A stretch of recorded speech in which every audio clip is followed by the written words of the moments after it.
Ho-Ho buses offer a hassle-free way to see many of London's top attractions, such as Buckingham Palace, the Tower of London, and Big Ben, without worrying about navigating public transport.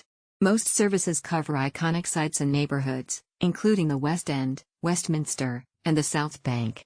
Some also include routes to Greenwich or Camden. I took Klook's London hop-on hop-off bus and it was awesome. Booking was a breeze on their app, and the buses were comfy and ran right on time.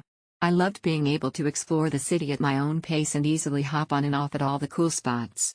Perfect for a stress-free London adventure. Here's a sample review for London Big Bus. Review of London Big Bus Tour. I recently experienced the London Big Bus Tour, and it was a fantastic way to explore the city's key landmarks and attractions. The tour is well organized, with multiple routes covering different parts of London, such as the iconic landmarks of Westminster, Tower of London, and Buckingham Palace. Pros.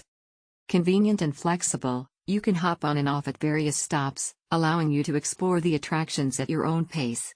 Great for first-timers, the audio guide provides interesting facts and history about the city, making it an excellent introduction to London.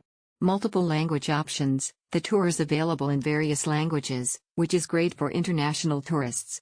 Free walking tour and river cruise. As part of the package, there's an included walking tour and a complimentary Thames River cruise, offering a unique perspective of the city from the water. Cons.